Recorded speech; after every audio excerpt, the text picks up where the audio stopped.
Muted. Okay, so anyway, again, good afternoon, sisters. It's my delight and my pleasure to be with you, with all of you, but especially with my sister, Dr. Jackie Stife, who I've followed her maybe 2 or 3 presidents afterwards in the National Association of Negro Business and Professional Women's Clubs Incorporated. But she has always been a lodestar for me in terms of the way that she manages and operates and does her thing. But all of you, I mean, Michelle, Lysandra, all of you have literally lifted me up today. Excuse me. Okay. Anyway, all of you have lifted me up today in terms of joining with you to talk about disruption. Jackie will tell you that my life is disruption. I mean, I have not met anything I could not disrupt. I don't do it on purpose, but it's kind of how it is. I just don't like how it is, and so I don't do it like how it is. But that's what disruption is. It's interruption. It's basically destruction. It's saying this ain't how it's supposed to be.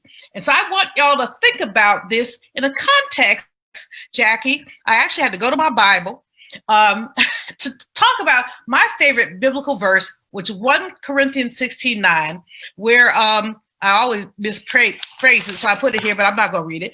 But basically, dude says he's going to go, what does he say? He's going somewhere, and then he's going someplace else. You know, Paul was always going somewhere because he said he was going to do great things and effective things, and there were many obstacles.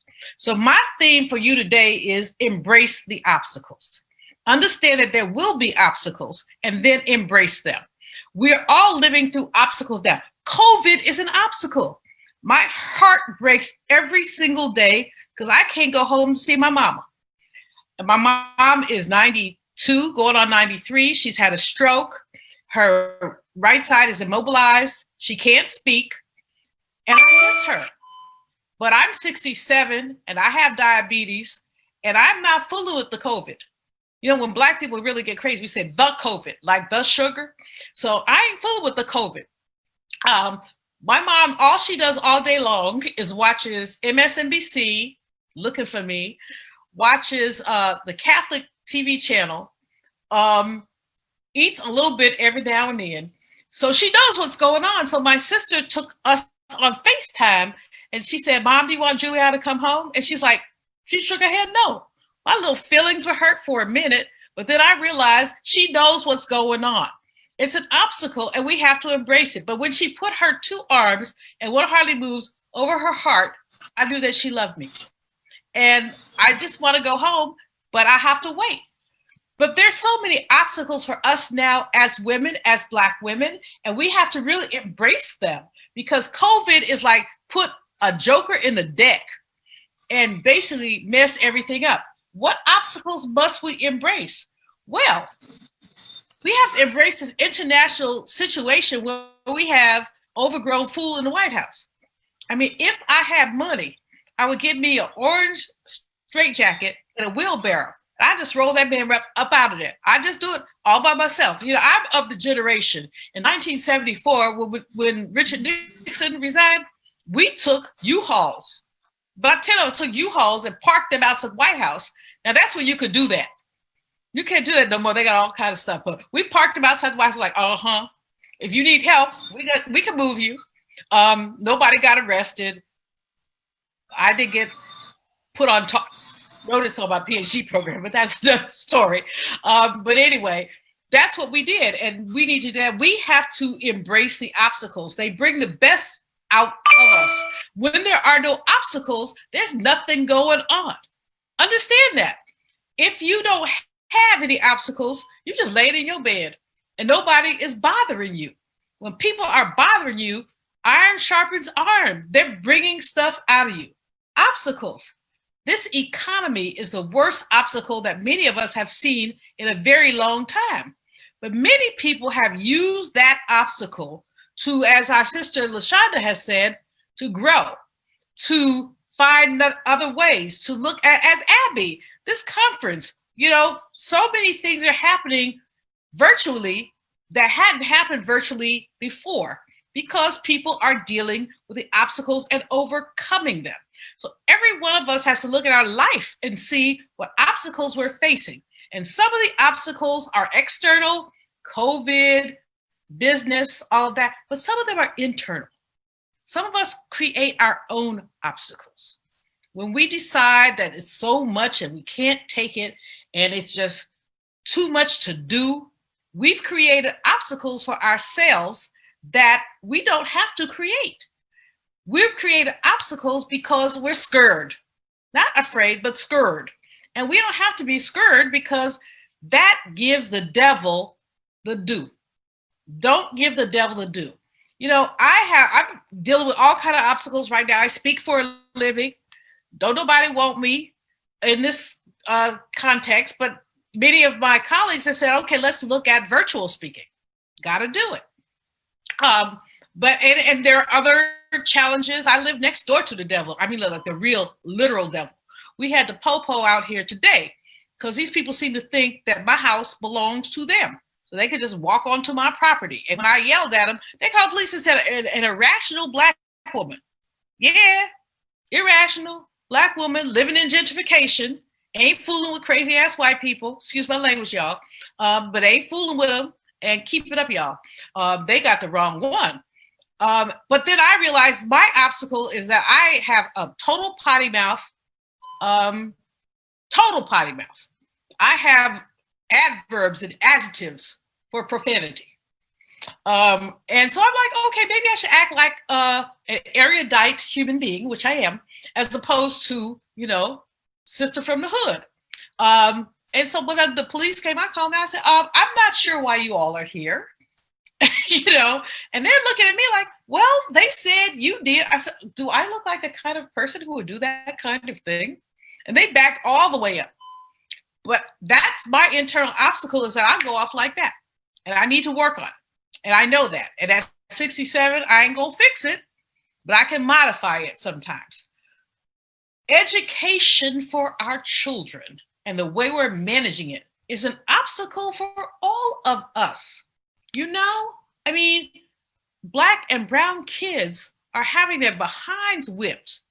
Frankly, in this context, I mean, most Black families only, let's say it's about 30% fewer Black than white families have IT, all that they need. And then if you have only one computer and 5 kids, what do you do? One computer and 3 kids, what do you do? It's an obstacle. But some of my sister friends and others are doing things to overcome that obstacle. They are going to computer companies and getting donations. They're going door to door to their students and saying, what do you need? I am going to do great and effective things, Paul said.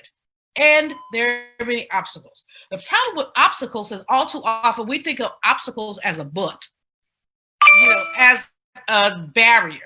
I'm going to do great things, but there are going to be obstacles. No, we don't need to go there. Because when they go there, but it's like we're already setting up opposition. We say, and we understand that when we're doing the right thing, there will be obstacles. Chicken shit MFs, and I know you sisters know what I mean, don't have obstacles. Chicken shit folk, oh Lord, I cussed again. I'm so sorry, y'all. I can't help it. But chicken shit folk, oh, I did it again. I'm sorry. They just move through life. We who believe in freedom will not rest until it comes. So what I want to say to y'all who are listening, who are DisruptHERs, DisruptHERs, is understanding that disrupting means interrupting. It means destroying. It means going to the obstacle and accepting it. What that means in terms of the way you live your life is, number one, if you think you're a leader and ain't nobody following you, you just walking and tripping. You ain't leading. So you need to make sure that you understand who your market is, what you want to do, and who you bring with you. If you want to go fast, go by yourself. If you want to go far, go with a posse. With a posse. So that's my first tip. My second tip is to go outside and go inside. You know what's right and you know what's wrong, and you know what God put you here for. You know that. You have to know that.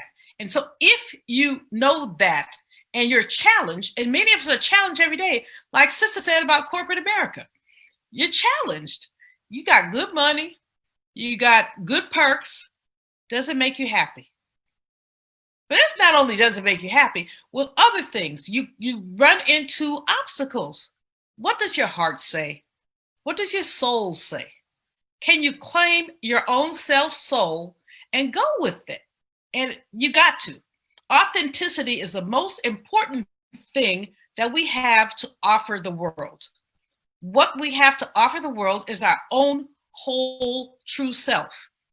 You know, when I was a baby girl, there were people that I really admired and still admire, but it was interesting. I loved Dr. Maya Angelou, who was on my board when I was at Bennett. I adored Dr. Janetta Cole, who I followed at Bennett College. My sisters and my brothers, there were so many others, and I always thought, well, I could never be like them. I want to be like them. And then one day it hit me. No, just be like you. I mean, less a little bit of the cursing, but just be like you. Just do you. And that's what I would say to folks in terms of their leadership style. Just do you, just be you. Finally, I'm sure I'm almost out of time. I have no idea because I'm not paying attention. But let me say this. Just do you, just be you means just take care of you. The hardest thing it is for a superwoman, Black woman to do is to take a minute off. I went to the Mayo Clinic in December of 2011. They found 50 things wrong with me. 50. High blood pressure, diabetes, acid reflux. I mean, it was a long old list. Guess what it was at the bottom line? It was stress. Because I had put myself in a position where I was allowing other people to ring my bell. When I left Bennett College in May of 2012, I went back to Mayo a month and a half later after I had laid up someplace, going to Cuba, did all kind of crazy stuff. Found me a young boy. Okay, y'all have to repeat that. Let him go. But it was fun for a minute. But in any case, I went back. They only had 12 things wrong with me. It was all of that was stress. And what it suggested to me is that I had not taken care of myself. I had not honored myself. So sisters, I implore you to take care of yourself. Seriously, I had a woman mentor who said that every year she took a month off. Every month she took a week off. And every week she took 2 days off. This is a white woman who had been a college president. And she just said, if you don't restore yourself, you cannot tell.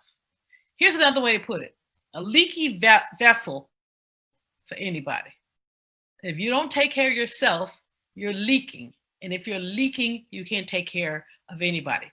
So I know, y'all know I could probably talk all day, but I'm not gonna because I know we're on like a timeline and nobody told me to shut up. I'm looking over here. But anyway, but I do know that I have done a little bit more than my 10 minutes. Sisters, it is my pleasure and my honor to be with all of you. I hope that I've left something on the table for you to work with. I can't tell you, I was telling a friend today, I said, well, I have this speech with these Caribbean sisters. I don't even know why they picked me, but I know that I picked you. I know that when Abby called, I'm like, yo, yes. So bless you. I appreciate you, and embrace the obstacles, because that's what makes us strong. Thank you so very much, Dr. Malveaux. Many of us needed to hear that we should embrace the obstacles. It is what makes us strong.